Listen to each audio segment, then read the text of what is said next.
اور کیسے آتا ہوگا مردان رضا، کیسے آتا ہوگا. گرامی، موضوع اپنے آپ میں وقت چاہتا ہے، مگر ہم کوشش کریں گے کہ مدت مقررہ میں جو کچھ مفید باتیں آپ حضرات کے گوش گزار کر سکیں اسے پہنچا دیں. دور حاضرہ جو چل رہا ہے آپ کے ہمارے سب کے سامنے، اور تقریباً 2 سلگتے ہوئے سوال قریب قریب ہر ذہن و فکر میں پیدا ہوتے ہوئے نظر آ رہے ہیں کہ آخر مسلمانوں پر اس زوال کی وجہ کیا ہے، اس پستی کا سبب کیا ہے، اور کیوں رحمت الہی اب اس طرح سے مسلمانوں کی دستگیری فرماتی نظر نہیں آ رہی ہے جیسا کہ ہمارے اسلاف کے ساتھ ہوتا تھا. اس کی وجہ کیا ہے؟ ماحول میں جیسے جیسے شدت بڑھ رہی، ذلیل و خوار رسوا قومیں جس طرح سے مسلمانوں کو نشانہ بنا رہی، کہیں پر چند غنڈے کسی کی آبرو ریزی کر دیتے، کہیں پر کوئی ان کے ظلم و ستم کا شکار ہو جاتا، کہیں پر عورتوں کی آبرو ریزی کی جاتی، کہیں ماؤں کی گود سے بچے لے کر پیوند خاک کر دیے جاتے. اور مسلمان کی حالت یہ ہے کہ نہ تو اس کے بالمقابل کہنے کے لیے اس کی زبان کھلتی نظر آتی، نہ اس کے اندر یہ جذبہ نظر آتا ہے کہ وہ انہی نعرہ تکبیر کی صداؤں کو بلند کر کے اس دیو لعین کا پنجہ مروڑ کے رکھ دے. آخر ایسا کیا معاملہ ہے کہ ہمارے اسلاف جو آج کے اگر دور کے اعتبار سے مقابلہ کر کے دیکھا جائے تو چاہے صحابہ اکرام کی بات کی جائے یا تابعین اعظام کی بات کی جائے، وہ حضرات ہم سے تعداد میں بھی کم، ہم سے بظاہر مال میں بھی کم، بظاہر اسلحوں میں بھی کم، مگر کیا وجہ ہوتی تھی کہ وہ حضرات اگر 313 نہتے ہو کر میدان میں نکلتے تھے تو 1000 پر اللہ انہیں غلبہ عطا فرماتا تھا. وہ 3000 اگر میدان میں ہوتے تو 10,000 پیٹ دکھاتے نظر آتے تھے. وہ اگر 20-30 ہزار کی تعداد میں ہو تو لاکھوں ان سے تھراتے نظر آتے ہیں. اس کی وجہ کیا تھی؟ کیا اللہ جل شانہ کی رحمتیں وہ کیا کم ہو گئی؟ کیا اللہ جل شانہ کی طرف سے اترنے والے فرشتے وہ اب نہیں اتر سکتے؟ تو ایسا کچھ نہیں ہے. رب العالمین جل شانہ کل بھی قادر ہے، آج بھی قادر ہے، اور ہمیشہ وہ قدرت والا ہے. اس کے فرشتے قوت و طاقت والے ہیں. بزرگان دین کا فیضان آج بھی جاری اور ساری ہو سکتا ہے، مگر اس کی وجہ کیا ہو گئی کہ آج رحمتیں ہم سے رکتی ہوئی نظر آ رہی ہیں. فیضان صاف ظاہر نہیں نظر آ رہا ہے. مسلمان دعائیں مانگ رہا ہے، کوششیں کر رہا ہے، مگر بظاہر ناکامی کا منہ اس کو دیکھنا نصیب ہو رہا ہے. اس کی وجہ تلاشنے کے لیے، کوششیں کرنے کے لیے الگ الگ جگہ پر لوگ الگ الگ رائے شماری کرتے ہیں. کچھ لوگ بیٹھ کر کہیں پر علماء کی برائی شروع کر دیتے ہیں کہ یار اہل سنت و جماعت کے یہاں جو ہے نا کہ یہاں اس کے ساتھ مت جاؤ، اس کے ساتھ مت بیٹھو، یہاں شادی مت کرو، اس مسجد میں مت آنا، اس سے سلام مت کرنا، اس کے جنازے پہ مت جانا. یہ اسی وجہ سے قوم پہ زوال آیا ہے. جس دن یہ لوگ سب ایک ہو جائیں گے، اللہ کے رسی کو مضبوطی سے تھام لیں گے، اسی دن مسلمانوں کی پستی بلندی میں بدل جائے گی. اب جب یہ جملے لوگوں تک پہنچتے ہیں تو بہت سارے لوگ اس کو آسانی سے قبول کر لیتے ہیں. ہاں صحیح بات ہے، کتنی اچھی بات بتائی. کہیں پر اس طرح کی دل پہ گردش کرتی ہے کہ ہمارا نبی تو ایک امت کرنے آیا تھا، یہ تو اپنی اپنی روٹی بوٹی سیکنے والوں نے منع کر دیا، اس سے سلام مت کرو. نبی تو فرماتے ہیں کہ سلام کا چرچا عام کرو. ان مولویوں نے جو ہے کہ قوم کو بانٹ دیا کہ فلاں کے جنازے میں مت جاؤ، اور حضور نے تو جنازے میں شرکت کی بڑی بڑی فضیلتیں بیان فرمائی. یعنی اس طرح سے ایک مخصوص طبقہ اہل سنت و جماعت کے ان مضامین کو توڑ مروڑ کر باقاعدہ ایک ذہن سازی کر کے قوم تک پہنچاتا ہے، اور قوم بھی بڑے آسانی سے اس کو ایکسپٹ کر لیتی ہے. اور ایک ماحول یہی بن جاتا ہے دور حاضرہ میں جب کبھی تشدد ہوتا ہے، لوگ ظلم کا شکار ہوتے ہیں، ماحول میں تبدیلی آتی ہے، ایک آواز کہیں نہ کہیں بلند ہونے لگتی ہے. اب تو وقت آ گیا ہے ایک ہونے کا، اب تو ایک ہو جاؤ. اب اگر ایک نہیں ہوئے تو پھر کچھ بھی نہیں ہو سکے گا. چھوڑ دو مولوی لوگوں کو، چھوڑ دو یہ سب اس طرح کی ہوائیں جو ہے کہ بلند ہونے لگ جاتی ہیں. بس اسی پر تھوڑا سا مجھے آپ کو توجہ دلانا ہے کہ سب سے پہلا جو یہ نعرہ بلند ہوتا ہے ایک ہو جاؤ ایک ہو جاؤ، اور کثرت سے اس آیت کریمہ کو دلیل بنا کر پیش کیا جاتا ہے. دیکھو قرآن میں تو اللہ ارشاد فرماتا ہے وَاعْتَصِمُوا بِحَبْلِ اللَّهِ جَمِيعًا، اور اللہ کی رسی مضبوط تھام لو مل کر، وَلَا تَفَرَّقُوا، اور آپس میں پھٹ نہ جاؤ، فرقے نہ بن جاؤ. تو دیکھو ہمارا قرآن تو کہہ رہا ہے کہ اللہ کی رسی کو مضبوطی سے تھام لو اور فرقوں میں مت بٹو. اور دیکھو زیادہ تر سارے الزام کی انگلیاں اہل سنت و جماعت کی جانب اٹھا کر اور پھر یہ کہا جاتا ہے کہ دیکھو کتنا بانٹ رہے ہیں، کتنا الگ کر رہے ہیں، امت کو توڑ رہے ہیں. تو میرے عزیز اتنی گفتگو تو آپ تمام تر گردش کرنے والی کلپوں کے ذریعے سن لیتے ہیں، اور جب کبھی چاہے وہ آئل کا فیصلہ ہو، چاہے وہ NRC وغیرہ کے قوانین ہو، یا چاہے کسی کلپ میں کوئی مسلم تشدد کا شکار ہوتا نظر آتا ہو، گلی گلی محلے محلے چوراہے چوراہے چائے کی دکانوں پہ پان کی گمٹیوں پہ یہی باتیں شروع ہو جاتی ہیں کہ جب تک مسلمان ایک نہیں ہوگا نا تب تک کچھ نہیں ہو سکتا. میرے عزیز کبھی اس سے ایک قدم اور آگے بڑھا کر غور تو کر لیا ہوتا کہ وہ ایک ہونا کیا ہے، اس ایک ہونے کی صورت کیا ہے. آیت لوگوں نے پیش کی، آیت سن لی اور بس پھر اپنے من سے اس کو چسپا کر دیا. اللہ نے فرمایا وَاعْتَصِمُوا بِحَبْلِ اللَّهِ جَمِيعًا، اللہ کی رسی مضبوط تھام لو سب مل کر.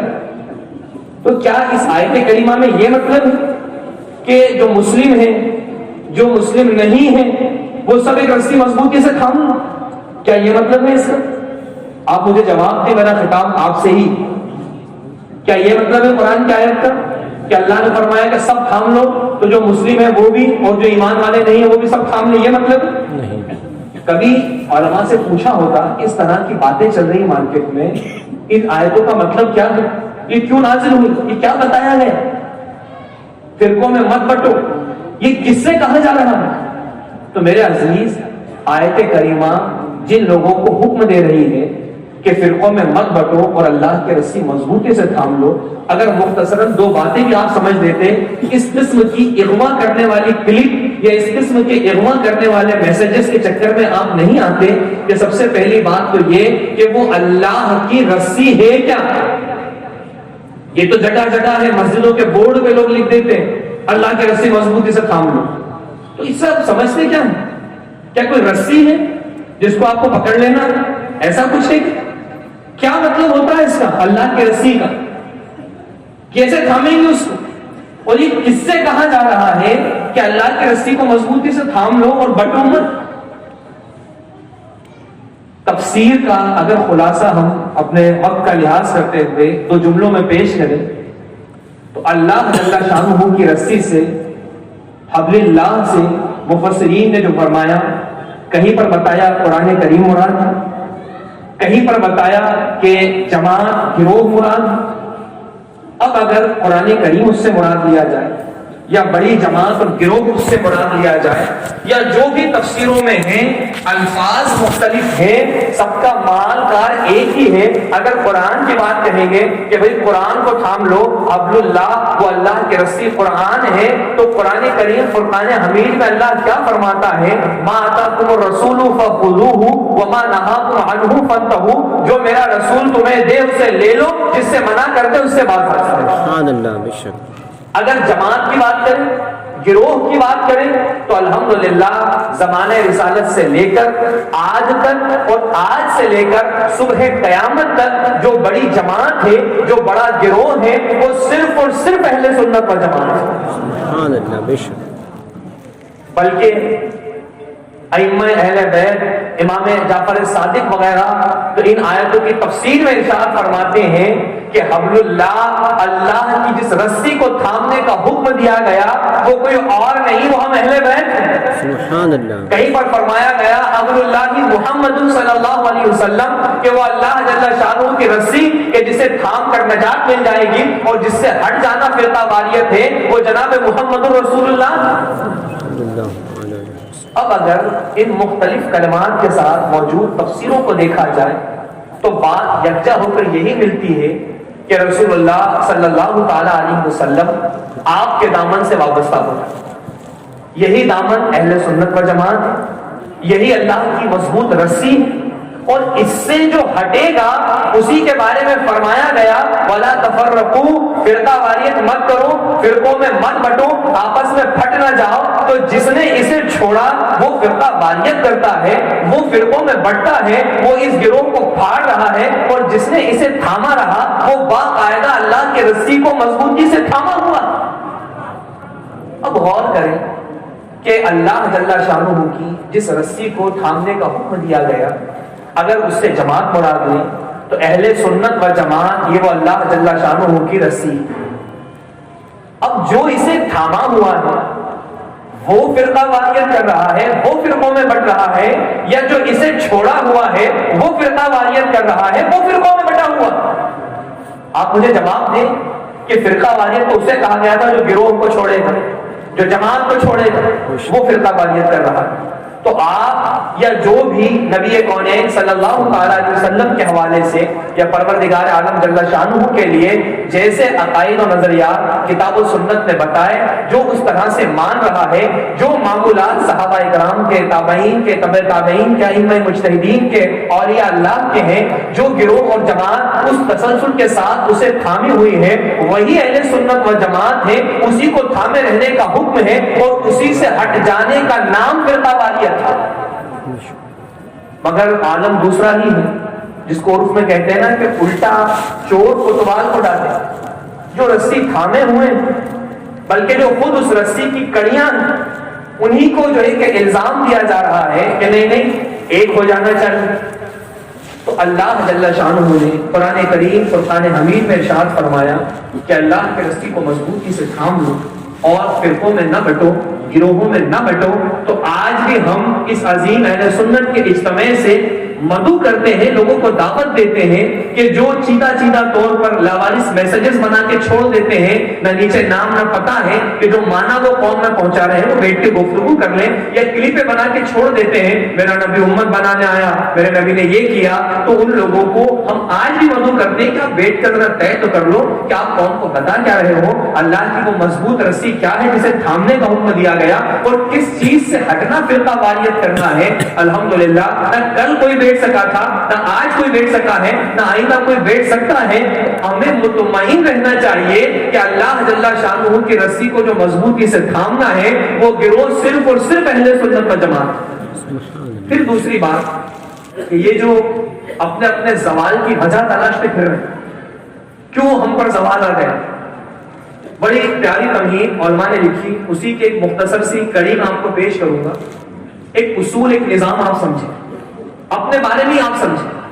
ہم لے مثال جو ٹینٹ لگا ہوا ہے، یہ جس کسی کا بھی ٹینٹ ہے، یا مثال کے طور پر آپ ہی کا ٹینٹ، آپ اس شامیانے کو جب آرڈر آتا ہے لگا دیتے، جب یہاں سے اجتماع ختم ہو جائے گا بڑی حفاظت سے اسے لپیٹا جائے گا، چٹائیوں کی گھڑی کی جائے گی، کوشش کی جائے گی ڈھکا نہ ہو، پھر اچھے سے اس کو کسی کمرے میں لاک کر کے رکھا جائے گا، کوئی اس کو چرا نہ لے، اس کو جو ہے کہ چھت کے نیچے رکھا جائے گا، کہیں پانی میں بھیگ نہ جائے، کہیں جو ہے کہ خراب نہ ہو جائے. مجھے بتائیے ایسا اہتمام ہوتا ہے کہ نہیں ہوتا؟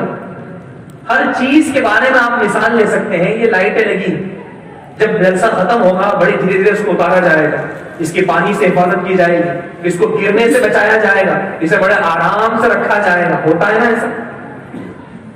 اچھا اب میں آپ ہی سے پوچھتا ہوں، یہ ٹینٹ استعمال ہوتے ہوتے اتنا زیادہ بوسیدہ ہو جائے کہ اب یہ سر کے اوپر شامیانے کا کام نہ کر سکے، دھوپ بھی سے چھٹ کے آ جائے، پانی سے بھی بھیگ جائے، ہوا کو بھی نہ روک سکے، یہ جو ہیلوجن لگے ہیں ان کی روشنی ختم ہو جائے، یہ اب اجالا نہ دے سکے، تو اب ان کا مالک ان کے ساتھ کیا ویسا ہی رویہ کرے گا؟